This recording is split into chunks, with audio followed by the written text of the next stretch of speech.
wonke wena ufanelwe ukubongwa ngiyakubonga nami wena ufanelwe ukubongwa ngiyakubonga nami emayiguqulwe eyami intando ifane naye yakho omayiguqulwe eyami intando ifane naye yakho.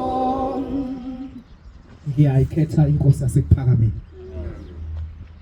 Siyabonga ithuba kumfundisi asiphe lona ngixolise umnqamulo esihlabelelo kodwa uma siqhubeka sithi ezulwini nguwe wedwa imiphefumulo ingeyakho awukhethi ibala lomuntu awubheki isono bonke abakudumisayo ngothando nangeqiniso ngenhliziyo ethobekileyo uyabemukela wena makwamukeleke Nkosi kuwe ukuthandaza kwami ukuqala ngiyabonga inhlanhla nawo umusa okungithanda kwakho Nkosi makwandiswe kasikhombisa ngiphe Nkosi lona uthando lokuthanda wena noma ngingakuboni ngingalizwa izwi lakho noma nginezono eziningi ezihlupha umoya wami lapha kwichorus bese kuthi wena ufanele ukubongwa ngiyakubonga nami ekudabukeni kwami ngiyazendlala kuwe wena ulithemba lami wena ungamandla ami amen.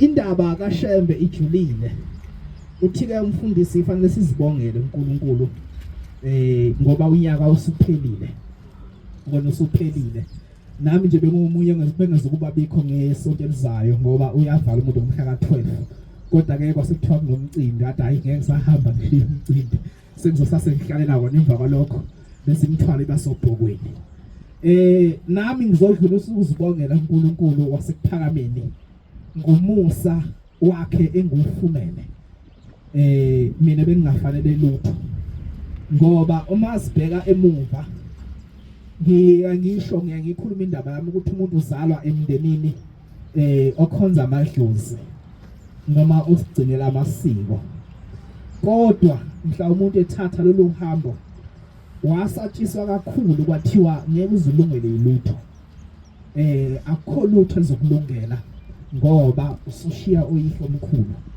kodwa eqinisweni singabashiyile ngoba sike sithi uma sesisukile emsamo bese sithatha umnikelo siyobacelela kuNkulunkulu wasekuphakameni ukuthi abakhumbule la abakhona so sisuke singabashiyile sisuke sahamba nabo ngendlela kaNkulunkulu laba abasuke bethanda ukuhamba nathi ngendlela efuna uNkulunkulu nami ke ngizozibongela uNkulunkulu ukuthi no uNkulunkulu wasekuphakameni noma ngingamboni ngamehlo enyama ngoba akabonakali usho njalo ubabilanga lesihlalo lesifunda nakosinye ku 227 uthi Nkosi baba ngiyakuthanda kepha wena ufihiwe awubonakali kimi noma mina ngifisa ngiyabonga ke nami kuloNkulunkulu ukuthi umusa wakhe nothando lwakhe langifumana eintabeni zakithi kwamaphumulo akazange angidele einganeni kaBaba sisikhombisa isiphilayo einganeni zakhe ezisikhombisa nami wabona kuyimi engifanele kuba ngizomkhonza uNkulunkulu wasekuphakameni uJehova umdali wezulu nomhlaba ngoba uyena uNkulunkulu lo wasekuphakameni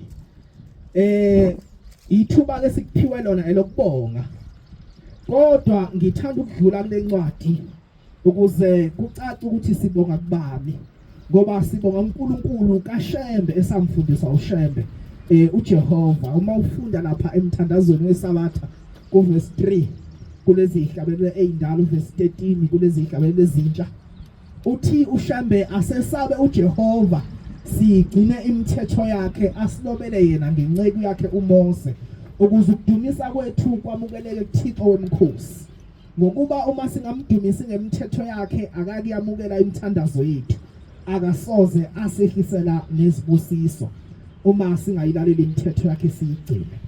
Nami ke kulesi sikhathi ngizobonga lo uNkulunkulu esamfundiswa nguShembe uJehova ngoba akafani nabanye uNkulunkulu abakhona phansi kwelanga nabakhona emhlabeni.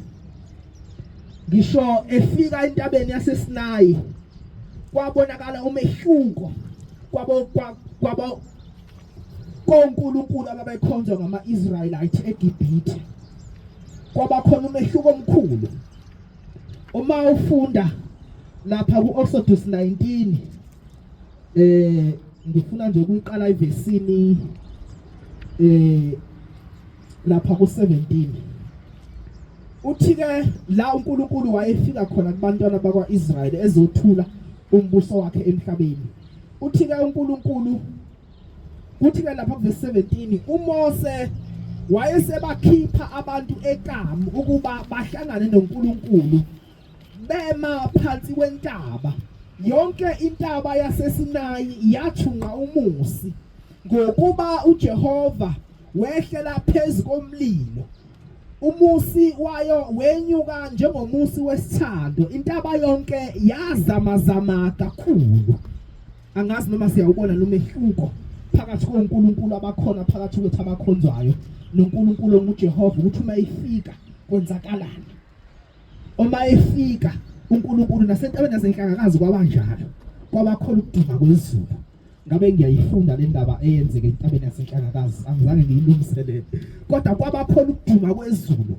Kwabakhona ukuthuthumela, kwabakhona ukuzamazama kwentaba inhlangakazi. Esefikile uJehova uthi uShembe bantabami ngezwa iboya zomzimba wami zinyakaza amatshe notshani kwadumisa yena uNkulunkulu. Uma siyeqasiye lapha ku chapter 20 ku verse 18 siza uNkulunkulu ukuthi mayefika kwenzakalani. Kuthi ke bonke abantu babona ukuduma nokunyazima kombani nezwi lecilongo nentaba ithunqa. Kwathi abantu sebebonile bathuthumela bama kude bathi kuMose khuluma wena kithi sizwe kepha uNkulunkulu makangakhulumi kithi funa sife. Kepha uNkulunkulu makangakhulumi kithi funa sife. Nangempela ke kwagcina sekuba uMose owayekhuluma nabantu kodwa uNkulunkulu wayezele yena ukuzokhuluma nabantu. Kuba njalo ke uNkulunkulu uma efika emhlabeni. Uma efika emhlabeni kuba njalo. Kuba nokwesaba, kuba nokuduma kwezulu. Ngiyabonga ke kuNkulunkulu nami wasekuphakameni ukuthi uthema efika wabona udumo lwakhe lungifanele. Wabona ukuthi nami ngibe ngomunye wabazomdumisa. Nami ngibe nomunye wabazomkhonza. Nami ngibe nomunye wazoba ngabanye wazoba ingxenye yehamente engcwele. Siyabonga konke lokho kuNkulunkulu wasekuphakameni. Ngike ngisho ukuthi ukube angizange ngibizwe lapha angazi ngabe ngikuphi. Angazi ngabe ngenzani. Angazi ngabe njengoba kuyisa wathi mhlawumbe ngabe ngidakwe kuphi uma ukuba ngangiyobe ngiphuza. Angazi ukuba ngabe ngibhema kuphi noma ngabe ngisaphila engikhona ngoba ukuphila konke kuvela kuNkulunkulu. Wathi babilanga ayikho into ekude nomuntu njengokuphila kodwa ukufa hlale kuseduze komuntu. Ukufa ikhona kuseduze kakhulu nomuntu. Ngiyabonga uNkulunkulu kaShembe uJehova umdali wezulu nomhlaba ukuthi ngisaphila. Ngingagcini nje ngokuthi ngisaphila ngisaphefumula kepha ngiphila ngiphakathi komuzi wakhe njalo ngamasabatha nangeyifungo nangezikhathi ayibekile. Ngiba phakathi komuzi wakhe.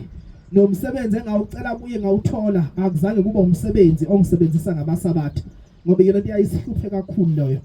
Ngiyakhumbula 2 weeks back emsebenzini wathi uboss ayikuleli sabatha uma singaqeda ukusubmit lo msebenzi kufanele size kuleli sabatha. kwathi kulesihlanu ngikhona emsebenzini angisiye umuntu ojwayele ukuya ngolesihlanu emsebenzini uma ngiyile ngiphuma ngo1 noma ngisheshe ngiphume nje but angijwayele ukuya so kwathi ke kuyisabatha kulesihlanu wathi ayike kusasa siyabuya ukathi mina kodwa ngizokwenza njani ngoba selokhe ngafika lapha eGoli ngoJuly lilodwa isabatha engaliphuthayo kwakuyisabatha lokuvala umhlangano kaJuly ngangayile emhlanganweni so ngangazi ukuthi kuma kanjani uma ngayile emhlanganweni ngoba labe ngikhona beningekho ithempeli so ngayijeda ngihamba khona ithempelini ngangeze sabathini kodwa emva kwalokho alikho isabatha engake ngaliphutha ngangeza bese ngithi enhlizweni yami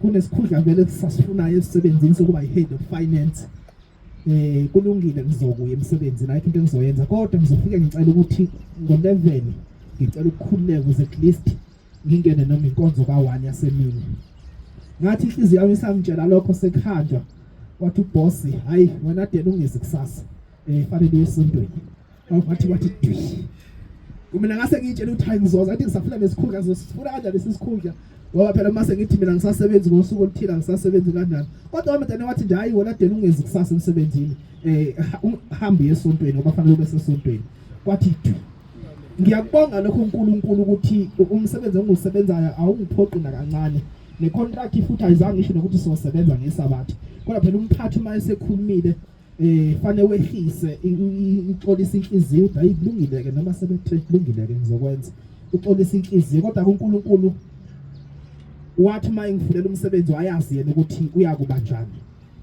nendlela ke nje engiphatheke ngayo angeke ngicomplain akukho ke la izimo zakhona engekho khona kodwa ngiyambonga uNkulunkulu ngiyathi mangibona abantu ko Facebook bebhala ukugula okubaphethe bebhala izinto ezibahluphile ngithi yazi umuntu untekente umuntu weak thina siyasikhala ukuthi imali engiyiholile incane ungabe usacabanga ukuthi khona umuntu ongasebenzi ongazi nokuthi uzolala eveni kodwa wena ngalolo suku nje osuke ngalo uthintekile usukhala kakhulu ngithi ngiyambonga uNkulunkulu kukho konke angenzele khona selokho engafika lapha eMCG siyasifundisa ukuthi asivunyelwe ukuthi njalo uma sikhuluma ivanga lethu kube yimangalisi kodwa kuma kuyinkonzo yofakazi lisuke livulekile ithuba lokuthi sikhulume konke okunye bengizokukhuluma kodwa ngoba ngikhuluma on camera more confidential ngendaba yasemsebenzini kodwa ngingasho nje kafushane ngithi konke engikucelile uNkulunkulu nami ungenzele khona wena ufanele ubongwa ngiyakubonga nami wena ufanele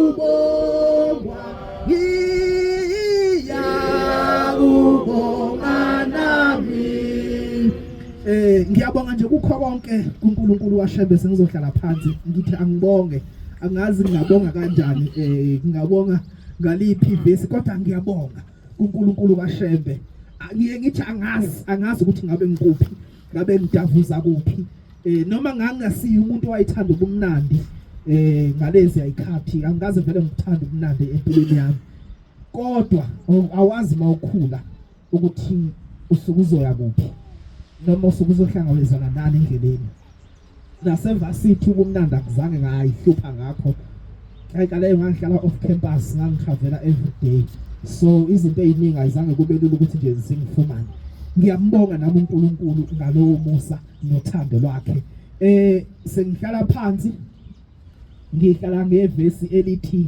wena ufanelwe ukubongwa ngiyakubonga nami wena ufanelwe ukubongwa ngiyakubonga nami mayiguqule eyami ntando ifane naye yakho mayiguqule eyami ntando